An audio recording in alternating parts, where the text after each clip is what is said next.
Hello there, and welcome to this evening's tasting. Today we are joined by Tomer and Tal from the Milk and Honey Distillery in Israel.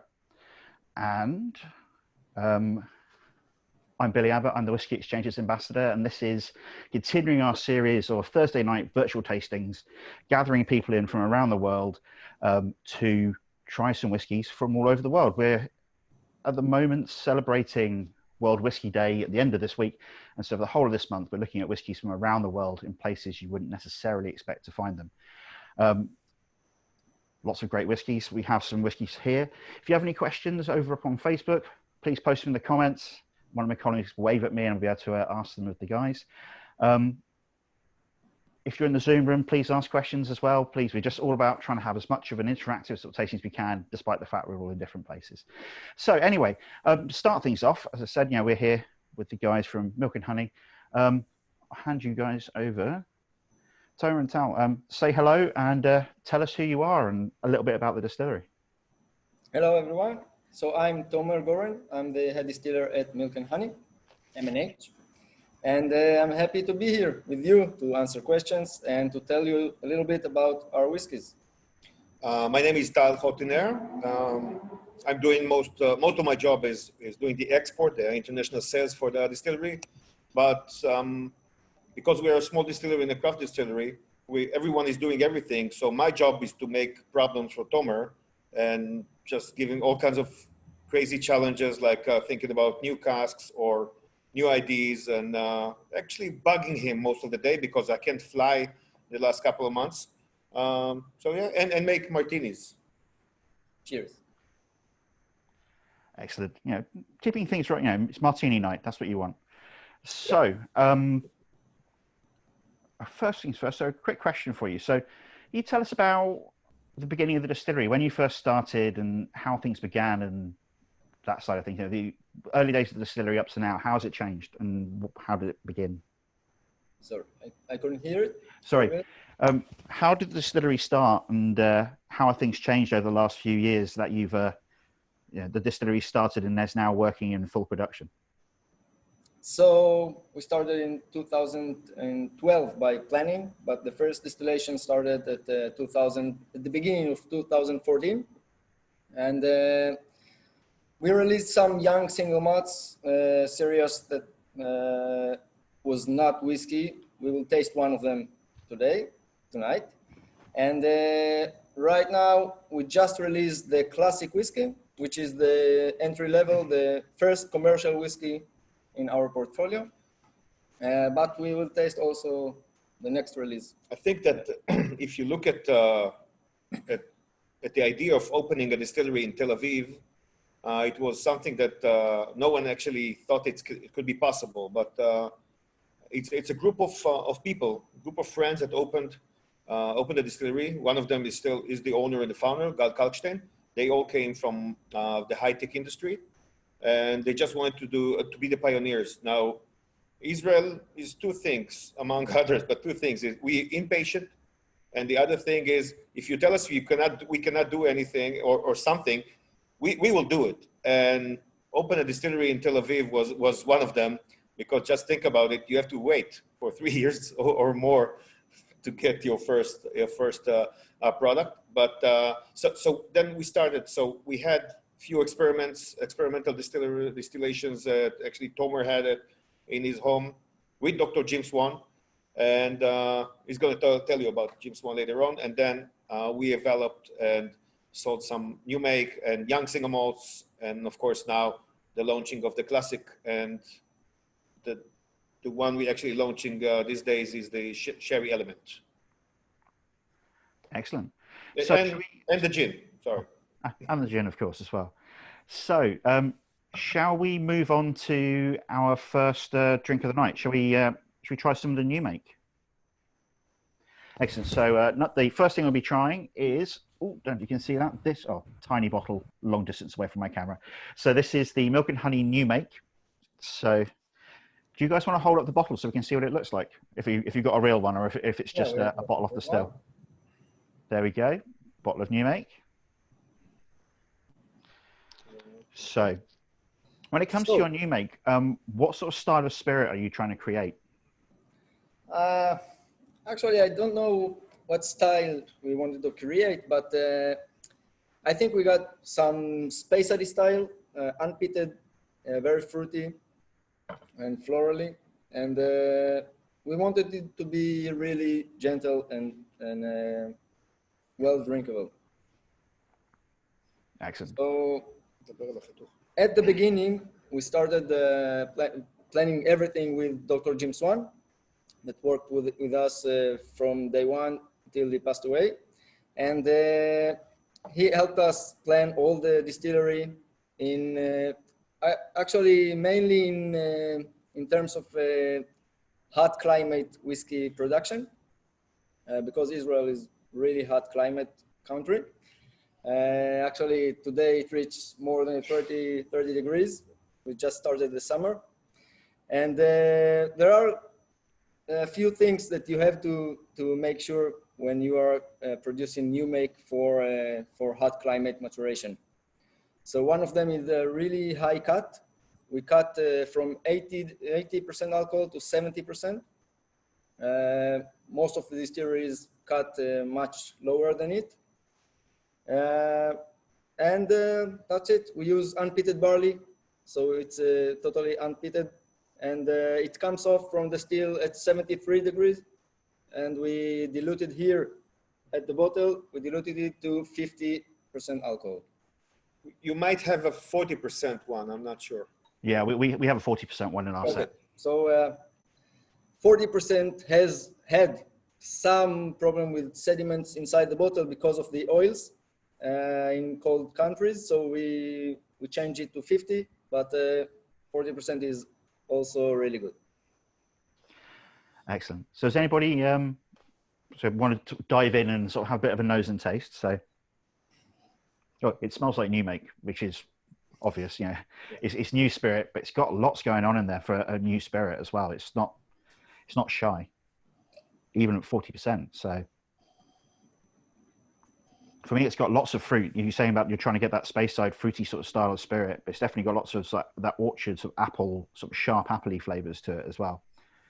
Is there anything else in there that you're really trying to get? What any particular flavors that you're going for in there?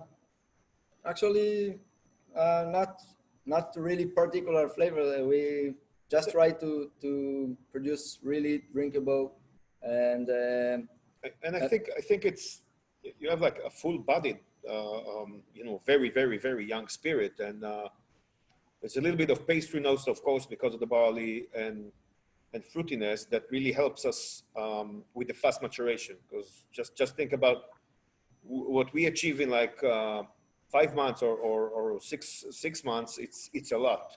Not only with STRs, we're going to talk about it later, but just with the regular between 9 and 11 or 12% angel share a year, our casks are working. So you need something to work with, not to have like the cask overpower this new make. As you can see, Billy, the angle of the line arms, I don't know if you see it, but it's 45 degrees down. So a lot of oils comes into the new make, makes really good body, and it will develop in the cask. We'll feel it later. So for those of you who don't know the makeup of stills, you get the body of the still and you have the neck. The line arm is the bit which sort of comes over the top, that bit. And if it goes down, if it's up, it's really difficult for the vapors to get up. And so you get a much lighter style. But 45 degrees down, that's a way of getting some nice, big, weighty flavors into your whiskey right from the moment it's spirit. So yeah, really sort of big, rich. And it definitely comes through in the body of the, it smells quite fruity from that. But on the palate, it's quite oily, quite thick. Got lots going on in there as well. So we start everything in the distillery from that. Every 6 months we do like 2 weeks of peated barley, but usually it's this kind of barley. But everything we do is from that. We don't distill anything else, only barley. So even our gin is made from barley. We had a herb liqueur, we still have it, made from the new make, and of course the whiskeys. You just see the guys working there.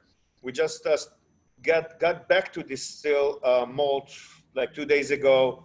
in the last 6 weeks, we're distilling all kinds of sugars just for the sanitizers and for the hospitals, like everyone else, I guess. To help the country fighting COVID.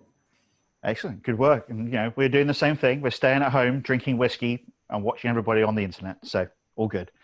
What's I going to say about the spirit? I can't remember. So I had a really good question about your new spirit, and I can't remember what it is now. So, so at this point, yeah. So where do you get your barley from? So our barley is from you. Actually, we buy it from Mantons in England, and that's the unpeated barley. We use distiller's malt, the aesthetic malt from Mantons. The peated barley that we use only twice a year for 2 weeks run each time. It's from Czech Republic.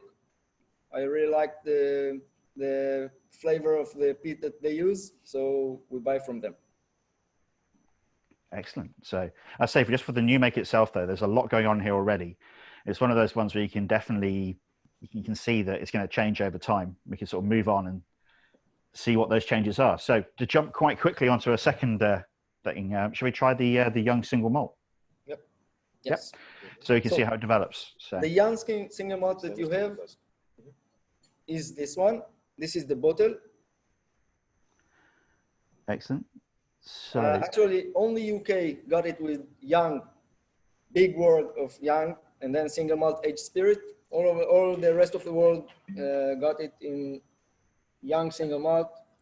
No, actually, the Americans got it as whiskey in bloom, because they can call it whiskey even if it just passed next to oak, or and French.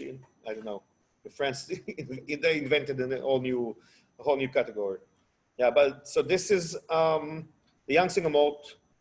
It's a combination of 3 types of casks. Ex-bourbon. Most of our casks are ex-bourbon. Around 75% of our casks around. We're currently aging something like 1,800 or 2,000 casks. Mostly here in Tel Aviv, but in other places we can talk about it later on. And of course, the STR red wine cask.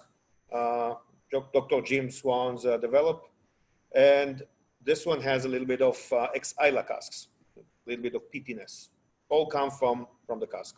So here, Billy, we can talk about 2 main things. The first one is that it started just with the new make that you tasted.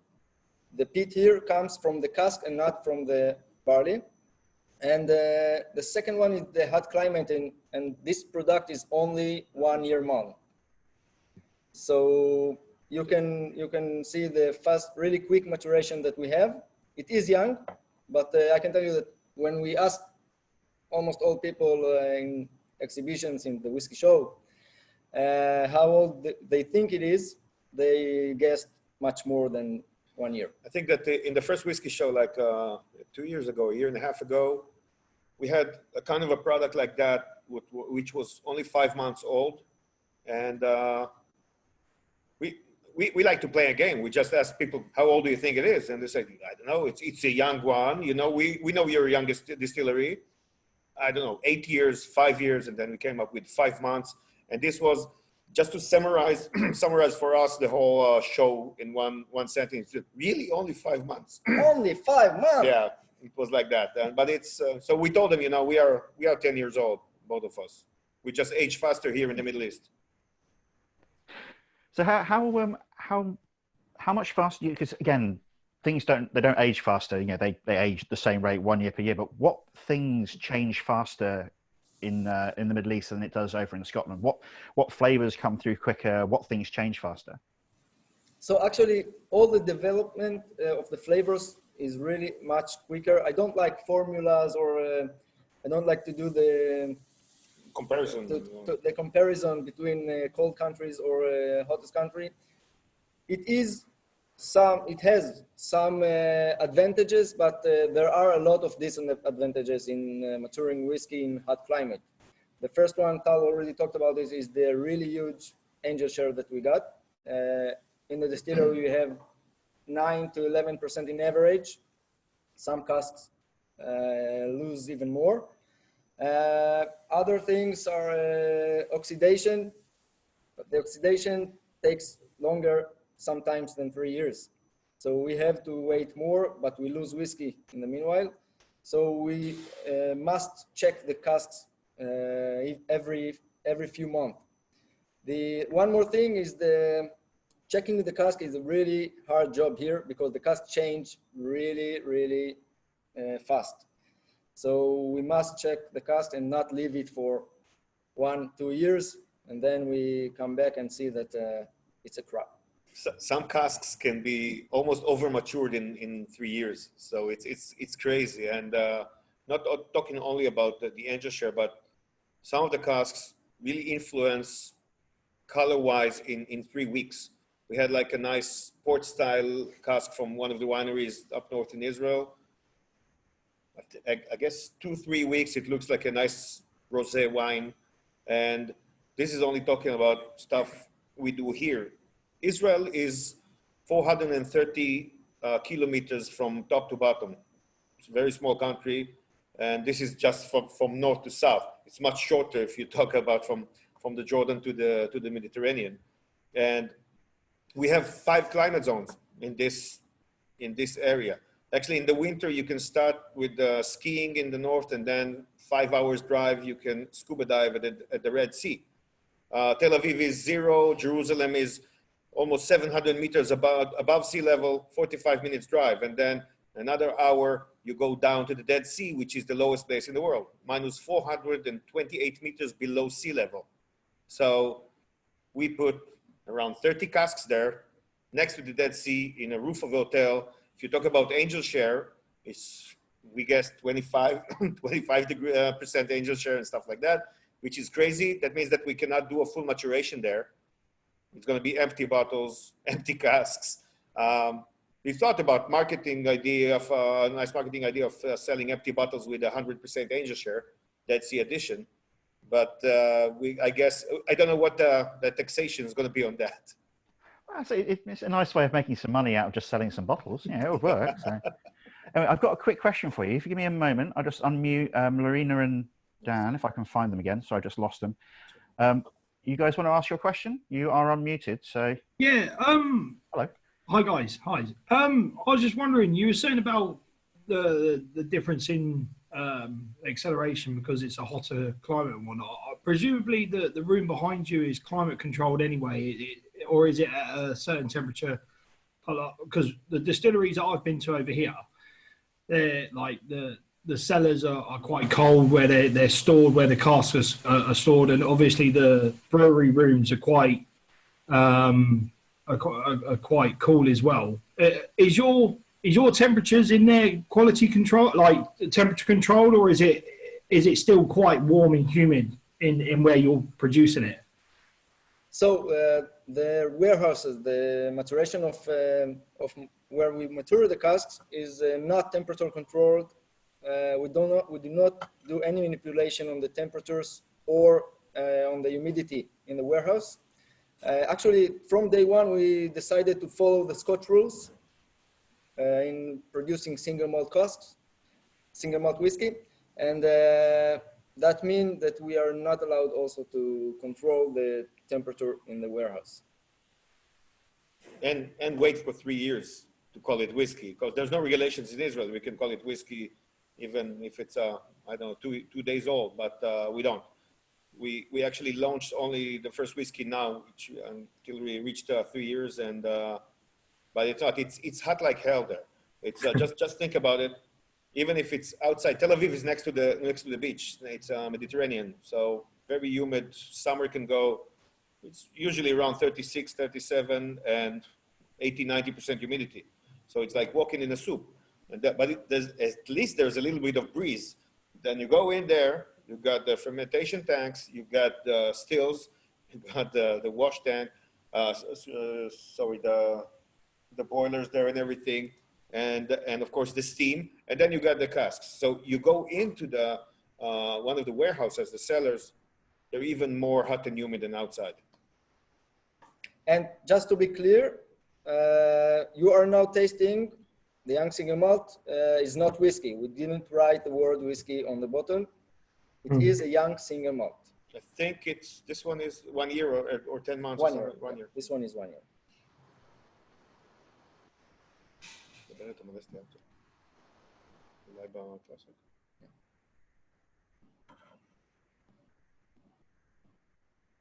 Sorry, I forgot to unmute myself. So, very quickly, so you said there were the types of casks you used in this one. You've used bourbon casks, and this is the triple cask. It got about 75% ex-bourbon, like almost all of our product that will be based on ex-bourbons. Then we have STR casks, which is shaved, toast, and recharred wine cask. And this cask gives really nice results in hot climate maturation. It matures really quick in the first 4 or 5 months. It gives a lot of flavors, of course, a lot of color. And then it balances for the rest of the time. And it was developed, I think, at the beginning for Kavalan by Dr. Jim Swan. But now a lot of Jim Swan distilleries, maybe others, use it. And the third cask is ex-Isla, cask that contains peated whiskey from Isla. And the ex-Isla is about 10% from this young single malt. because that's the one. Because I know that the other casks we've got other whiskies which use them. Those ex-Isla casks, though, I'm playing with things on my shelf because I've got some of your ex-Isla whiskey here, which you gave me a present after the whiskey show, and I'm looking after that still. But so how does your spirit work with those ex-Isla casks? How does it, what sort of peatiness does it bring out? What sort of flavors does it bring? Well, of course, the peat, and there are 2 distilleries that I really like to take casks from. It's Ardbeg and Lafroig. I don't know if I'm allowed to mention it, but Ardbeg and Lafroig. Really like the influence on the cask. The Lafroig cask gives much more peat, and the Ardbeg cask gives a lot of fruitiness beside the peat, and it's really interesting to see. But it's really good for blending also, and for really special releases in the future. But I guess what you feel here is our new make with it's like a coating peat. It's not really an Isla. I think it lacks the maritime. It's more peaty and less maritime because it's only from the cask. But you can actually, in this kind of very small percentage, you can feel the scented, and feel the peatiness that comes only from the cask. Because it doesn't have that full-on big peat smoke you might expect when you hear, a peat cask or peated whiskey. It's just this little sort of, like, as you say, a little bit around the outside, a little bit of smoke just hiding there around the back of the palate, just adding a little bit extra to the whiskey. It is supposed to be only lightly peated. Only 10% of the cask inside are ex-Isla. Yeah, it works really well. It's just nicely balanced, just bringing that little bit extra in. As you say, great for blending. Just add a little bit extra to it. I think this is a part of our house style. It's this guy's fault. He likes it balanced, and we can do crazy stuff like other warm countries. If you do a sherry, you do a sherry bomb. If you do an STR, 100% STR. We use those STRs for seasoning because we like to make a very good whiskey. It doesn't really matter if we're in Tel Aviv and not in other places. So we use those casks to flavor. Flavor to balance the whiskeys, to get a very nice harmony inside your palate, and not just to get it, like we say in Hebrew, in your face. So speaking of balanced whiskies and creating whiskey, should we move on to the next one, onto the classic single malt whiskey? So this is whiskey number 3, should be in your pack. So this is the Milk and Honey Classic Single Malt Whiskey, which I believe is not quite yet out in the UK, but will be really soon. No, it's on the way. It's on the way. Good. Different bottle. You can see that. This is our. What's that?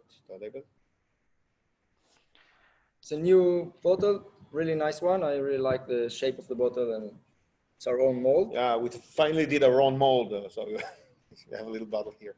Oh, I have one here as well. Exactly. Very, very pretty. Yeah, like this one. So tell us about the Classic Single Malt. Tell us about your first ongoing whiskey. The Classic is our first commercial whiskey. It will stay on the shelves for a while, I think. All right. And it's based also on ex-bourbon casks, and it contains about 20% STR casks and just just less than 5% virgin oak. The idea behind the Classic is to be whiskey for everyone, really balanced, well drinkable, and just whiskey to bring to the table to a holiday or something like that.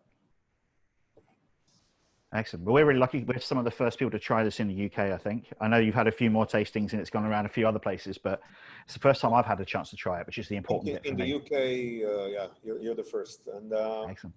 I know that it's, first of all, it's 46 ABV because we don't chill filter, nothing. So everything is, for us, it's above 46 ABV.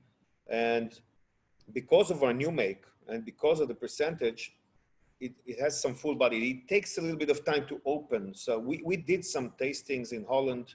We launched in Holland, in France, and in Germany. And so we did some blind tasting. We didn't want to, but we got into blind tastings. So just ask us, what do you think, you know, the ages, like we said, to compare with something, I don't know, we said, I don't know, maybe an 8-year-old or a 10-year-old Highland whiskey. And we were one-on-one with a Glenmorangie 10-year-old. So it was, you know, but it's 40%. So it was open the second you just, you know, put it in your glass. And the Classic one, it just took us more time to develop. But then the Glenmorangie started to disappear or to change, and ours just started to open. And then the thickness, the full-bodied, is kind of different. And we are really, you know, happy with a 3.5, almost 4-year-old whiskey tasting like that. Those of you who have who hard to taste the 46 ABV, please add a little bit of water.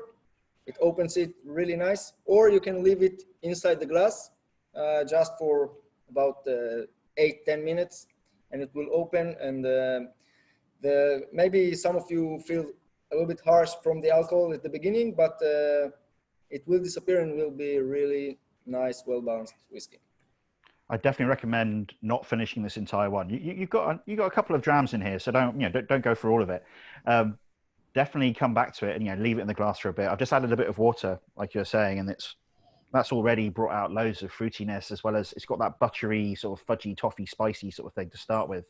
But a bit of water and all the fruit comes through, and I can imagine with a bit of time in the glass, that's going to bloom into something. You get some, of course, the vanilla and everything that comes, and sweetness come from the bourbon cask. The STR gives you those spicy notes that you have here, and the virgin oak just give a little bit of depth. But virgin oak is crazy. It's for us.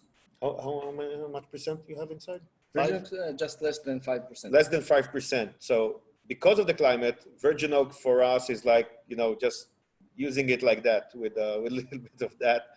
It's crazy. So little percentage in everything because it's the wood is just overpowering the spirit. So we just need to use it very, very gently. Very carefully, and that's it. I say, because now you say there's a bit of virgin oak in there. It's one of those ones where now you said it, I can probably taste it because you've told me it's there. But it's definitely that little bit of sort of that new oak spiciness in there. I always get sort of gingery, sort of vanilla and ginger sort of notes coming through in there as well. But there's lots of layers to this. You bring together different casks and you're all about blending and trying to create a balanced whiskey. And I can see what you've done here. It's bringing lots of different bits. We're happy to receive our first gold medal about this for this whiskey, which we just launched on January in the last Frankfurt trophy, spirit trophy or whatever. I don't remember the name, but we received the gold medal and best in category of European whiskies. So excellent. So congratulations on a first, hopefully of many. Yeah. So. No, we have some bronze medals, but Tomer puts them in the bathrooms of the distillery. Only gold medals go into the visitor center. I can see that. So when should this be arriving in the UK? When will we be able to try it again? Well, we hope that very soon. Yeah, it's a bit weird at the moment, I know. So it's, I guess, in about 3 weeks or a month, something like that. Excellent. So hopefully it should be here nice and soon, so we can get to try that again. So cool. So this is your ongoing whiskey, but you also do lots of experimental releases and things like that. But also, I'm intrigued by the next one we're looking at anyway. Your elements. Can you tell us a bit about the elements and that range? I'll tell you about the structure, and Tomer is going to tell you about the whiskey itself, and then we're going to talk about our crazy casks. But this is the element. Yeah, you can see the label here. The same bottle. Excellent. The label is. So we start with the classic, which is our everyday whiskey, and then the elements is the next series. We're going to have 3 whiskeys in that. The first one is the sherry element, and then we are going to have a peated cask element and Israeli red wine casks. So 3 types of whiskey in the same series. This is the first one, which is ready. It's a whole story about the sherry being the first kosher sherry whiskey Certified in the world. Kosher. Certified kosher. So, okay, we're from Tel Aviv, so it's not a big issue for us, kosher. We say that Jerusalem is 45 minutes and 3,000 years away from us, but it's an added value for us. It's not very hard to be kosher. We just don't work on weekends and in Jewish holidays. And when you're using wine casks, the wine has to be kosher. Fortunately for us, there was no whiskey in the Bible, because if there were whiskey in the Bible, they probably had 20 kinds of laws and regulations about that too. Wines they had. So sherry, we actually did a whole project in Jerez in southern Spain with the rabbi from Barcelona and rabbi from Madrid, making sure that the wines are kosher and from the cooperage, the casks are okay and feel that. So we did a seasoning for 1 year, and it's 2 kinds of casks, hogsheads and sherry butts, and 2 types of sherry, PX and Oloroso. But the good thing about that is that we can actually follow the wine and follow the casks. We know exactly who made the wine and who made the cask, how long it was seasoned, and not just by another sherry cask from a broker. So we know how to make it. Peated casks, of course, we talked about it. So it's going to be ready in the next, I guess, in the beginning of July, the next element. And the Israeli red wine, which we have around 4,000-year-old wine industry here, which was disappeared and then came back like 100 years ago. So our wines are good, but they're so different. If you just think about our climate, grow a Cabernet Sauvignon here, it's going to be much different than the European one, and then use their casks. And we have white wines, red wines, port style, and all kinds of stuff like that. But the element is not only full maturation or finish. It's based on the classic, but Tomer is going to tell you about it. The sherry that seasoned the casks was really regular sherry. The same peaks, the same Oloroso. Actually, a really good one. We drink it when we empty the cask before filling. And the idea behind the Element series is it also bottled at 46 ABV, but it to give another element of cask, each one with different type of cask. This one is with sherry, and it's all based on the classic. So it's about 50% the classic, which is ex-bourbon and STR and just a slide of virgin oak, and 50% PX and Oloroso sherry casks. That's the blend of the elements. It's not supposed to be a sherry bomb. That will be the 3rd tier. We'll talk about it later. Again, this guy with the balance, the harmony, not a sherry bomb, something. But you do feel the sherry. And as we said before, water does really nice to this, work really good with this whiskey.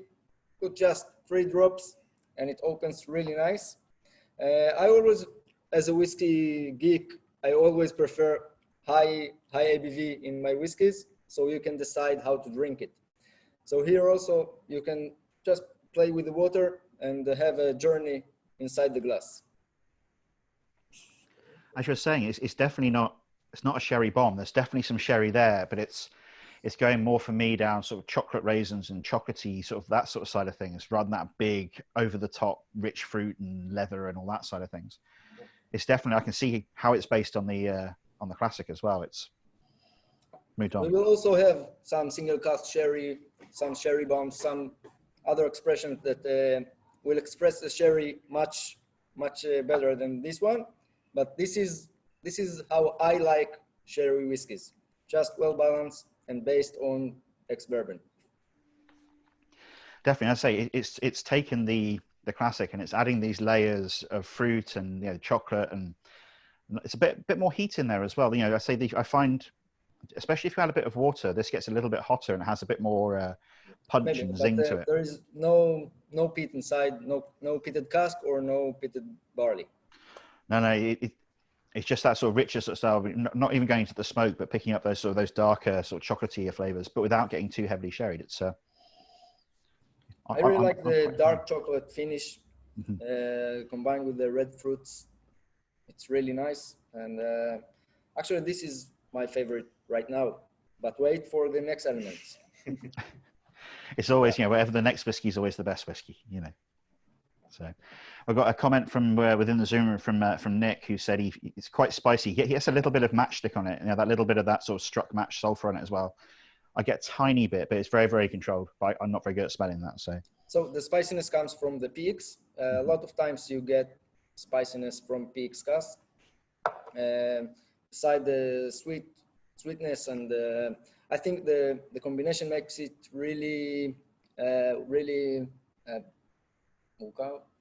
complex, and it's very interesting.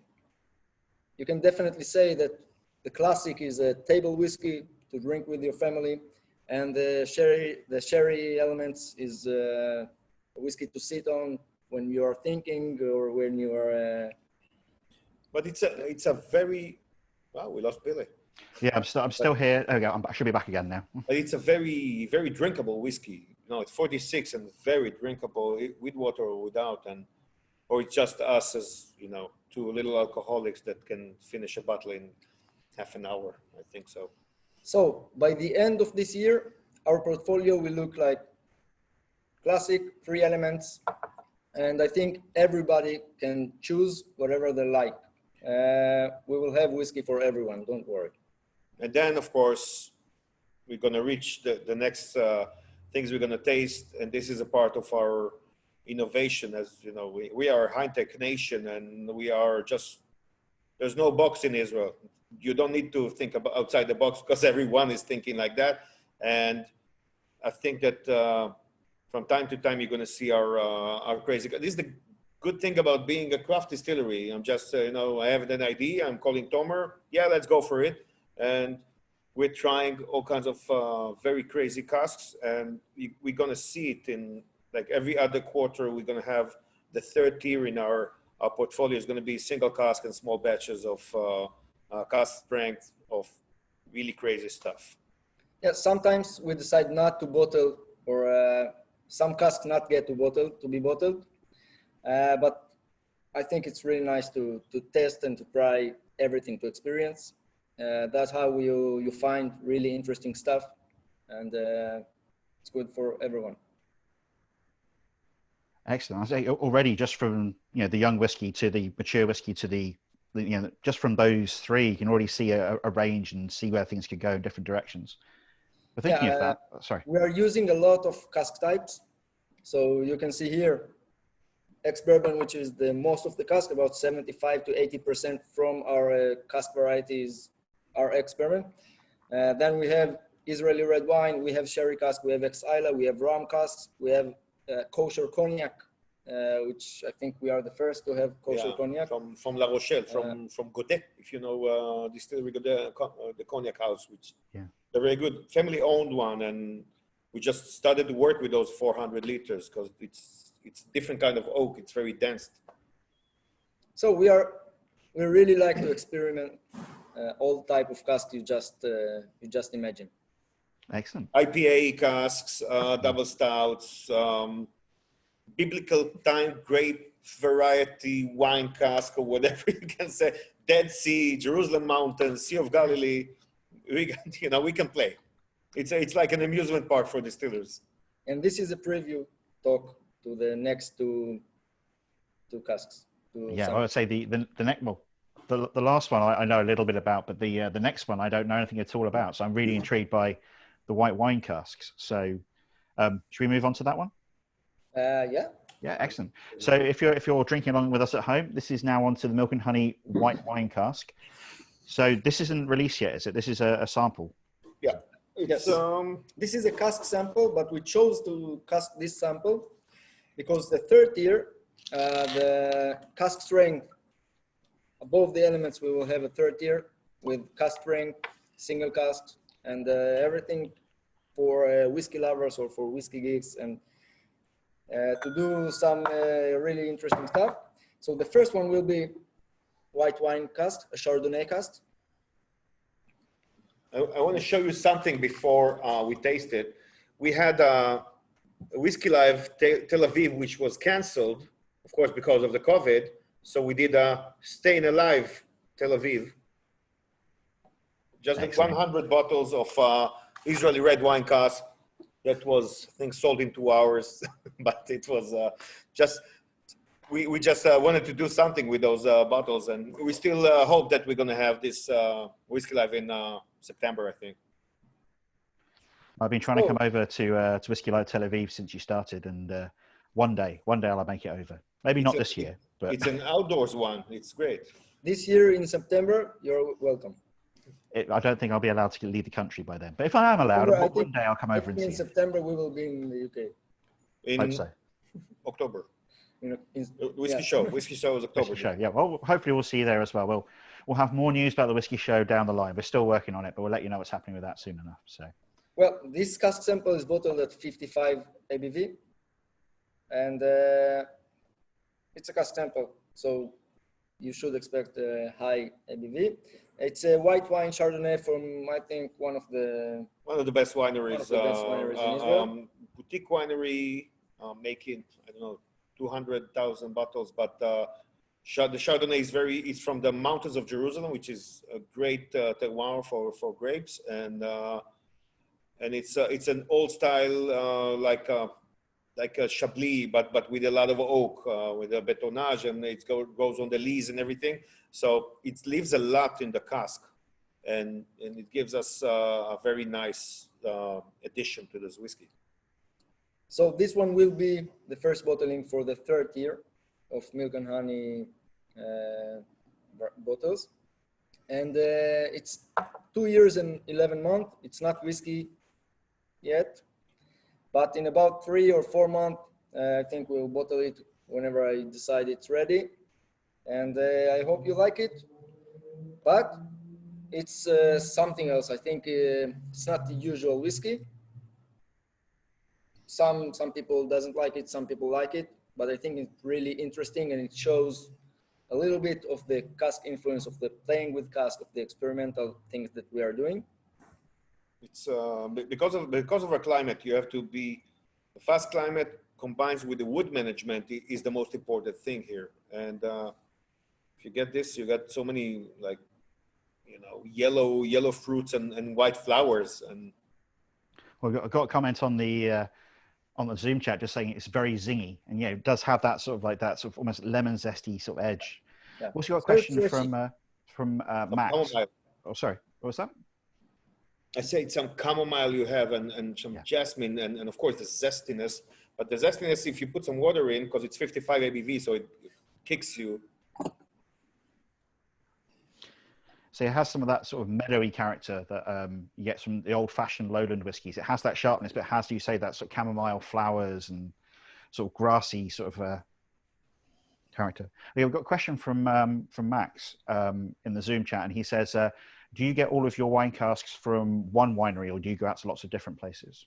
No. So first, because we are kosher, we must use the kosher wineries casks, only kosher wineries. And we get it from a lot of kosher wineries in Israel.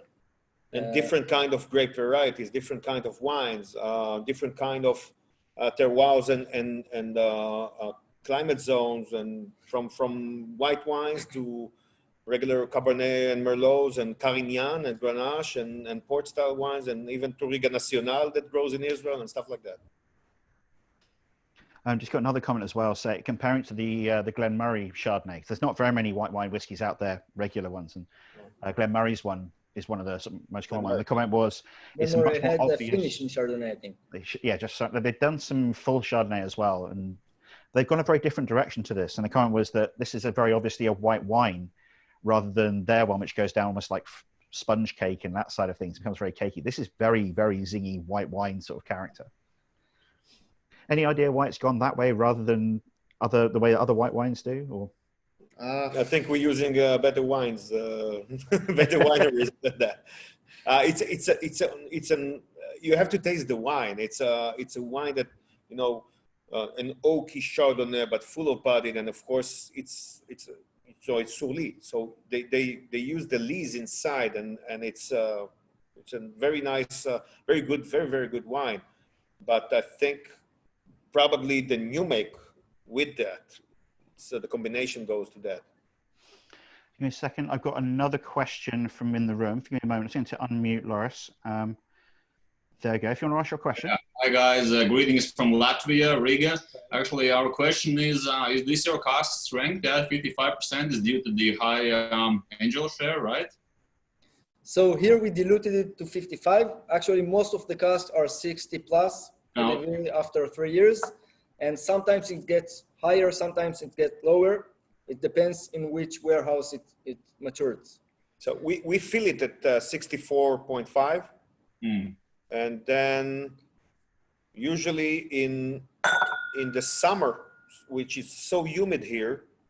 So just think about it: the water don't evaporate from the cask because it's like, you know, it's full of water in the air.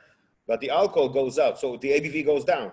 And in the winter, it's chilly. It's not very cold here. It's go down to 8 degrees, something like that, but drier. So the water can go up, so the ABV goes up. So it comes like that. Sometimes you feel it in 64, and then you get to 67. It's like in the bourbon industry, right? Sometimes the alcohol goes up due to the continental climate. Yeah, but we have our winters are much warmer than in Kentucky. Right. Thank you, Latvia. Excellent.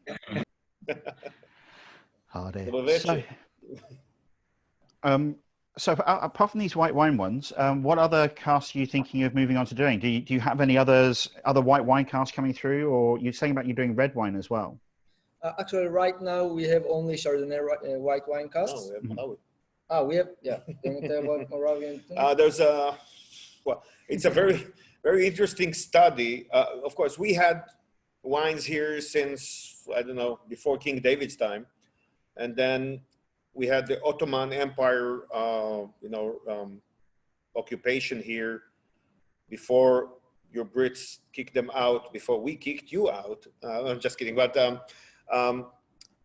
so the all production ceased of wines. And then I think around 80, 90 years ago, we started to bring back the wine industry around. But what we brought back was, international grape varieties. There's a study in one of the universities in Israel that actually mapped around 150 different DNAs of original grape varieties from the land of Israel. And there's the first commercial winery made 2 wines from there. One is white and one is red, that are actually probably in one of the books in the Bible. We're not very good with the Bible. And so we took their casks just to see what happens with that. And it's totally different wine. The white one is very minerally.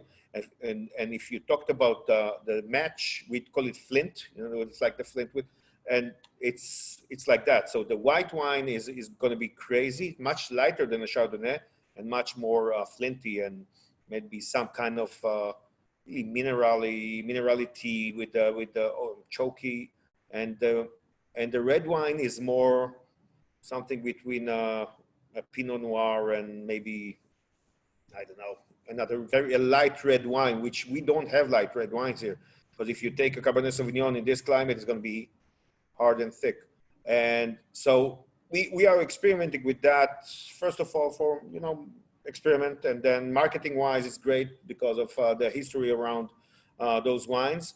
The same study actually, they tried to cultivate barley, 4,000-year-old barley, which was actually grown here. And we will see if we can actually do that for malting. But I guess it's going to be a small quantity or something like that, but we're trying. So this is for the white wines, it's mostly this Chardonnay and this Marawi, they call this ancient grape. But for the reds, we have a lot of varieties. I've got a few more questions coming in from the Zoom room and comments. So we've got one comment saying, please keep more of these white wine casks coming. People like it. Also, Sean said he's gone back to the young single malt to try it again. And after trying all the others, it's really mellowed and really changed. So it might be worth people going back and having a jump on that again. But also a couple of questions. So where are your warehouses? On site. Yeah. We have 3 warehouses on site. Nowadays we have around just more than 2,000 casks, and we are just back to producing. So I hope to raise that up.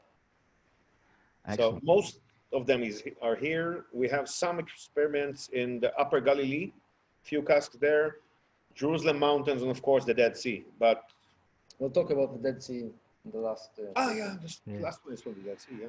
And another question. So can you tell us anything about your water supply? Yes. So the water supply is Tel Aviv municipal water. And what we do is reverse osmosis, and we add minerals and salts to the whiskey by the recipe that we had planned with Jim Swan. And actually, it's really good water for producing whiskey after this process.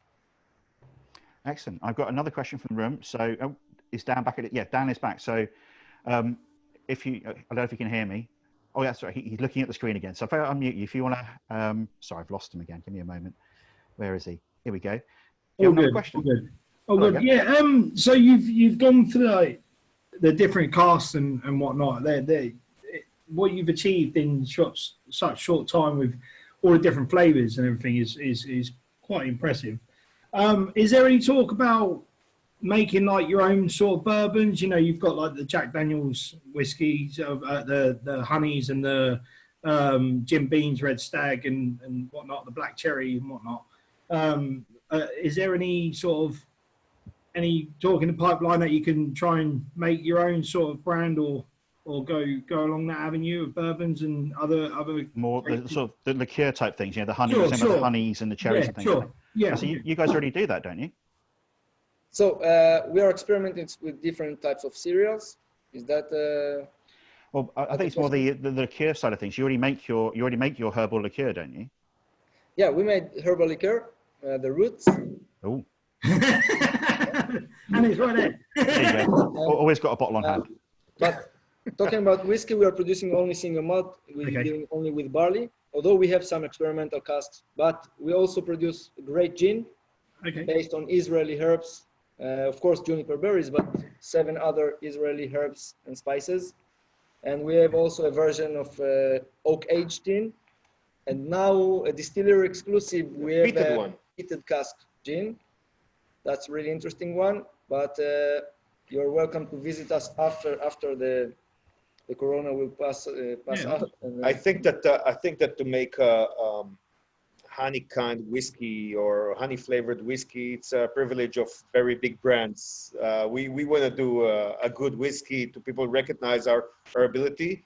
We have this crazy thinking outside the box and really fast thinking that we can experiment. But for us, honey is of course we have a herb liqueur, but it's I think for me and Tomer, a cocktail is something. It's probably whiskey and a glass, or a martini in the best. But that's it. It's honey liqueurs for us. It's not in this stage. Especially for Israel's 70th birthday, and I hope not to produce it anymore.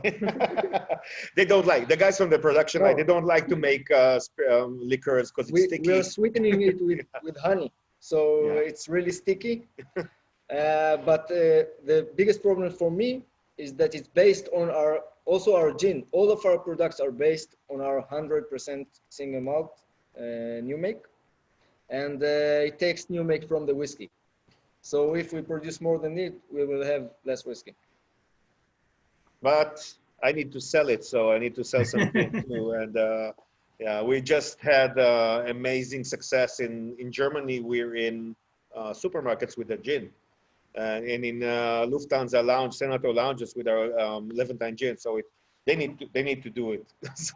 No, we're happy to do it. It's really good quality and nice product. Excellent. Does that answer your question, Neb? Yeah, thank you. Cool. Right then. So, should we move on to the final dram of the evening? Okay. So this is the milk and honey pomegranate cask. Do you want to? I've tried something a bit like this before, but I'd be really intrigued for you to tell us what this is and all about it. So actually, it's a surprise. Ooh. This is a pomegranate cask. Tal, do you want to tell us about the pomegranate wine? Yeah. So it's actually two innovations in one bottle, but so in Israel, pomegranates are a part of our diet, a part of everyday life. It's a part of our menu. We eat a lot of pomegranates. We eat salads with pomegranates, drinking pomegranate juice. We grow a lot of them, and it's even in one of our holidays, the Jewish New Year's. It's in September. It's it's a different kind of calendar, so it's usually in September, and it's in the ceremony of the Jewish New Year. You have to eat pomegranates. It's a part of.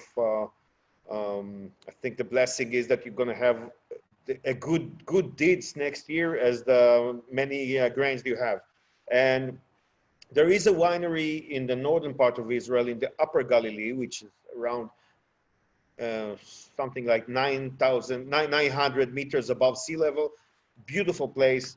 They grow grapes, olives, and pomegranates. They have their own unique pomegranate type, and they're making wines out of it.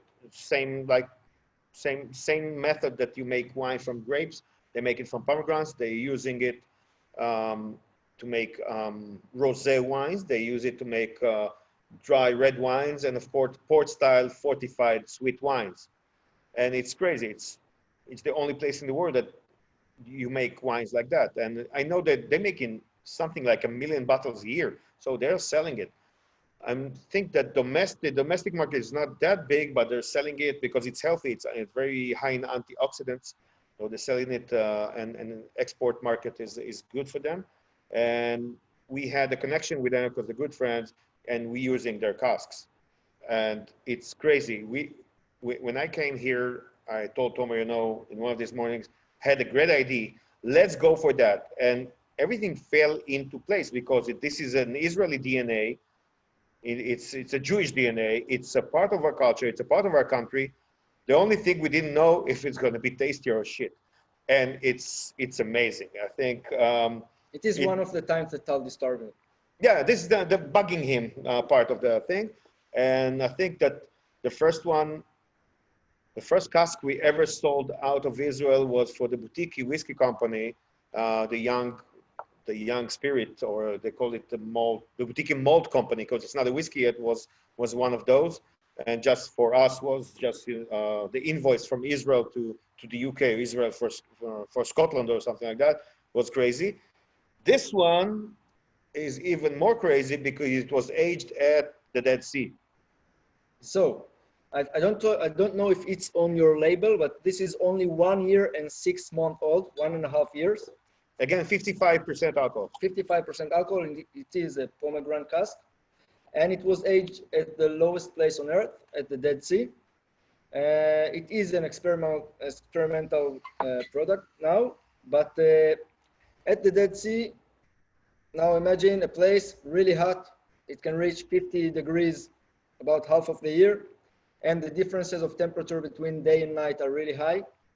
So the wood works and you can see the color and of course the taste feels much more than 1.5 year, and it's very interesting.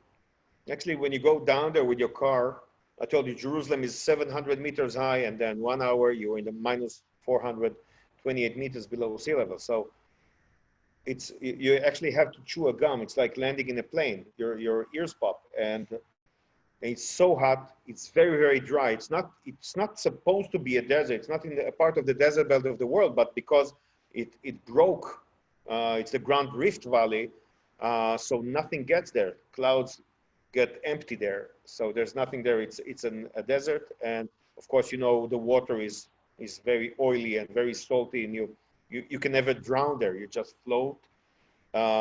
We age our cask on a roof of a hotel, which is minus 490 meters below sea level, because it's still a roof, but it's like 30 meters from the coastline, and it's amazing. It's hot, but you don't get sunburn because it's so far from the sun. So the UV is very, very weak. At least we don't get sunburn. So. Oh, dear. Now, we've got a few comments about this, as you might expect. We have, everybody seems to like the pomegranate cask. Max has popped up with it. It's a lot better than pomegranate wine. Yeah. Well, we have some, this is a really nice pomegranate cask. I think it has to be matured more. It has to develop more, but it's really interesting. That's the stuff. We like interesting stuff. We like to interest you. And I really like the tobacco taste. And but you actually feel the tannins and the acidity of the pomegranate. Pomegranate wines are different. I don't like them, and I love wines, but maybe the port style one is great because it's not very sweet. Even if it has a very high sugar content, because of the pomegranate, you don't feel that it's so sweet. But the pomegranate wines are not, they're zesty and tarty.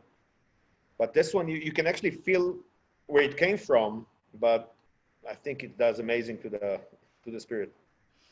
Are you going to bottle this anytime soon? And we've got lots of questions from people asking. We have somebody on Facebook, as the tasting started, before we'd even got onto the cask, said, when's the pomegranate cask coming out in the UK? So you can buy that boutique whiskey company bottling. I think it's on MOM, if I'm allowed to say that. So we have this, but it's planned to be end of this year. Yeah, I think it's planned to the end of this year, but we'll see. Toward the end of this year, we're gonna probably bottle one, but we'll see how it develops. Yeah, make sure you have a chat with us when you do so. So no problem. I say there's a lot of people you're like the first one that I'm calling. Oh, thank you very much. Excellent. So just quickly ask Gareth. Gareth, are there any more questions from anybody? Give us a wave. No. If there's any more questions, oh yeah, sorry, there's a comment here. For this one, it's a lot more power and a lot less sweetness than the boutique one. I poured the boutique one at a festival in Zagreb, and the whole of the front row of the tasting bought a bottle in the tasting on their phones as they tried it. But they really like sweet things, and the comment was that it was really sweet, whereas this isn't.